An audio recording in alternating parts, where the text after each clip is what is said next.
Why only a small number of people truly rise to the top? In a world full of dreamers, what sets the exceptional apart? Bluelock happens to illustrate very well the intricate connection between ego and success. This isn't just a story about soccer or football, as you wish. It's about the human spirit, the ambition and hunger that drives someone to chase greatness. In Bluelock, young players don't just compete against each other, they battle against their own limitations. And in this battle, one thing becomes clear. If you don't believe you're the best, you won't be the best.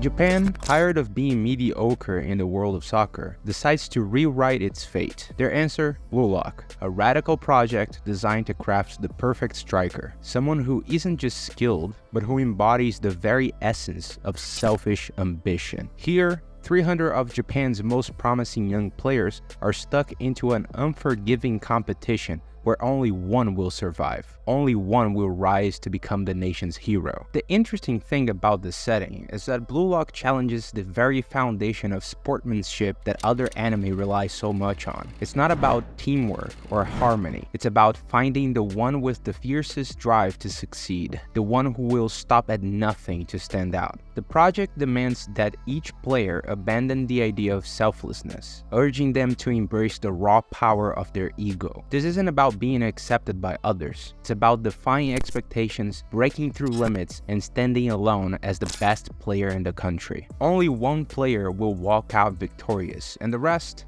well, they'll disappear. Their dreams crushed, never to return. This brutal reality mirrors life itself, where only a rare few ascend to greatness, while countless others just fade into obscurity. And the difference between them is not just talent, my friend. It's the relentless fire to outshine everyone else.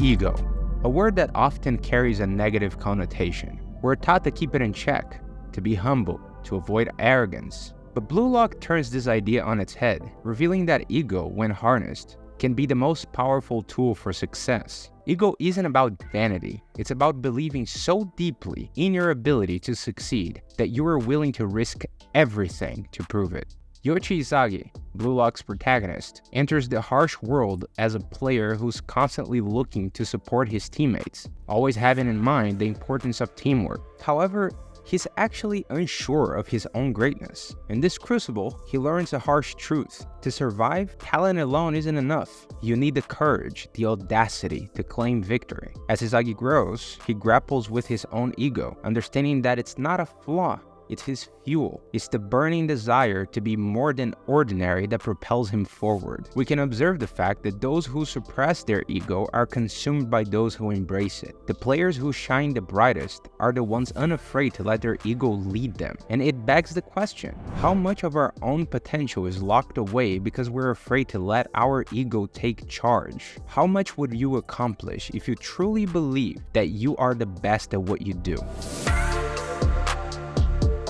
When we look at the most successful people in the world, athletes, entrepreneurs, artists, there's a common thread that runs through them. They have a profound belief in themselves, a belief that sometimes teeters on the edge of arrogance. But it's that belief, that unshakable confidence, that pushes them beyond the boundaries that hold most of us back. In real life, just like in Bluelock, the world is a battleground. Only those who dare to stand out, to defy expectations, reach the summit. Studies show that those who achieve extraordinary success often share this one trait, an ego that refuses to settle for mediocrity. They rise above social norms, ignore the fear of failure, and face criticism head on because they know that greatness demands it.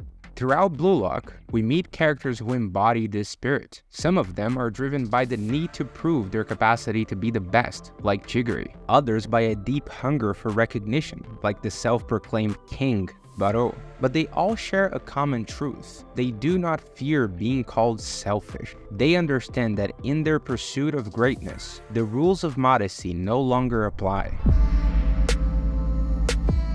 Inside the Bluelock program, players betray, deceive, and manipulate, all in the name of survival. It's a ruthless environment, but it's also a metaphor for the sacrifices we make and obstacles we have to face in the real world. Long hours, difficult choices, moments of isolation, other people wanting to bring you down, doubting you, making fun of you. All of these are prices paid on the path to greatness. This anime teaches us that ego is not the enemy. In fact, it can be our greatest ally if we understand how to use it. When you truly believe that you deserve success, you push yourself harder, you dig deeper, and you refuse to settle for anything less than the best. This mindset is the key to unlocking doors that remain closed for most people. At its core, Bluelock is asking us a vital question. How much are we willing to sacrifice for our dreams? Are we ready to let our ego take the lead, even when the world tells us to be more modest, more humble? The truth is, extreme success is not for the faint-hearted, and perhaps the biggest difference between those who make it and those who don't is their willingness to embrace their ego as a weapon, not as a weakness. In the end, the story of Yoichi Isagi is not just about soccer, it's a reflection of life's harsh truths. To be number one, you need the courage to stand above the crowd, to push past your limits and keep going no matter the cost. Success isn't for the humble, it's for the hungry. The only question left is, how far are you willing to go? If you're willing to win, then be the best at what you do. If you found value in this video, don't forget to hit the like button and subscribe to the channel for more. Thanks for watching, and I'll see you next time.